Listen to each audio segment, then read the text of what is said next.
देखो वॉर्स की बात करें ना हम, तो दुनिया 2 धड़ों में बँट चुकी है, या फिर ये कह सकते हैं तो दुनिया का काम 2 जगह बँट चुका है। एक तरफ रशिया यूक्रेन वॉर चल रहा है।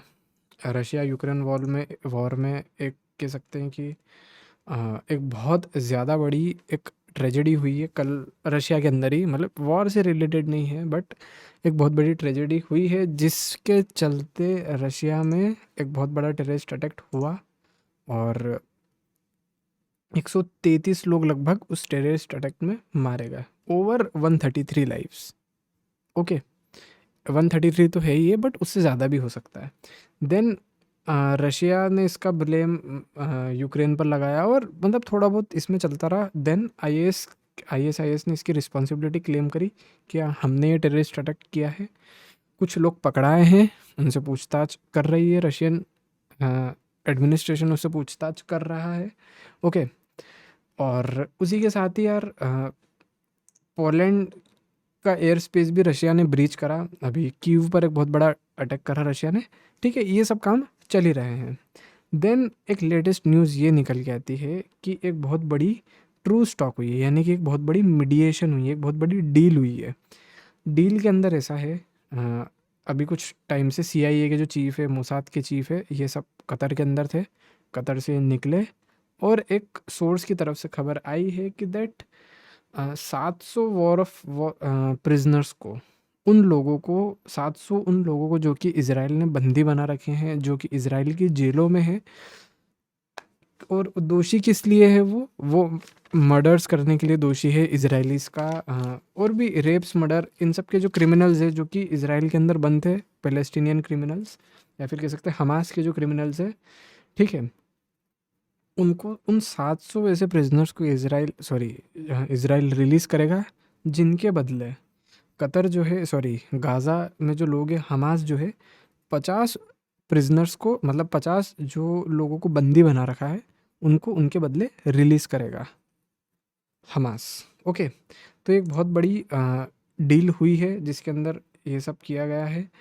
250 इजरायली फॉरेन हॉस्टेजेस थे लगभग। अक्टूबर 7 का जो अटैक हुआ था उसके अंदर 250 लोगों को हॉस्टेज बनाया गया था और उसमें 33 जो हैं वो प्रिज्यूम्ड डेड माने गए हैं, जिसमें से 130 इजराइल ने बोला है कि 130 ऐसे लोग हैं जो अभी भी गाज़ा के अंदर है। और 130 में से ये डील 50 लोगों की है, जिसके अंदर इजराइल 700 लोगों को छोड़ेगा।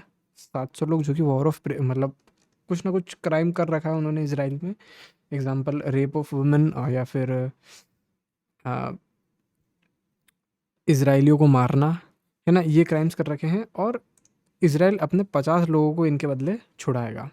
देखो यार, प्रिजन, ये एक्सचेंज ऑब्वियस सी बात है कि बहुत कह सकते हैं कि अनफेयर होते हैं ऐसे टाइप के एक्सचेंजेस जो टेररिस्ट के साथ होते हैं। टेररिस्ट ऑर्गेनाइजेशन का ऐसा रहता है। अब हमारा जो हाईजैक हुआ था प्लेन, एयर इंडिया हाईजैक जब हुआ था 2000 आई थिंक 1 में, जब मसूद अजहर जो था उसे छोड़ा गया था, रिलीज़ किया गया था भारतीय जेल से, तो उसमें भी मतलब एक बहुत बड़ा सेटबैक था इंडिया के लिए वो। तो वैसा ही कुछ इसराइल के लिए हो रहा है कि देख 700 प्रिजनर्स जो हैं जेलों में बंद, वो उन टेररिस्ट मर्डरर्स को इसराइल छोड़ेगा और लाएगा। तो देखो यार, होना ये क्या है धीरे धीरे करके, बट व्हाट आई बिलीव कि 30-40 कुछ प्रिजनर्स रह जाएंगे हमास के अंदर ही, मतलब गाज़ा के अंदर ही। And then the war will take, you can say, a devastating turn. मे भी पॉसिबल है कि ये सब प्रिजनर्स छुड़ा जाए, एक मिनिमम अमाउंट ऑफ प्रिजनर्स बचे इसराइल के अंदर। और ये हो सकता है आगे कि अब इसराइल उन पर ध्यान नहीं दे कि हाँ भाई अब कम अमाउंट रह गया है प्रिजनर्स का, ठीक है, या तो प्रिज्यूम डेड हो गए हैं या फिर वो नहीं रहे, और इसराइल इस चीज़ को अब नहीं देखेगा। और फिर मुझे लगता है कि गाज़ा पर पूरा एक बहुत बड़ा बम्बार्डमेंट स्टार्ट कर देगा इसराइल। अभी भी चल ही रहा है, बट हाँ, एक बड़े लेवल पर ये चीज़ और ज़्यादा हो जाएगी। तो काफ़ी बड़ी अपडेट है। इस चीज़ की ऑफिशियल कंफर्मेशन अभी तक नहीं आई है, ये सोर्सेज से खबर है, बट ऑफिशियल कंफर्मेशन अगर दोनों पार्टीज या एक पार्टी की तरफ से भी आती है, मेनली तो ये इसराइल की तरफ से आएगी, बट अगर आती है तो उसकी अपडेट भी मैं आपको दूंगा। ठीक है, चलिए, थैंक यू वेरी मच।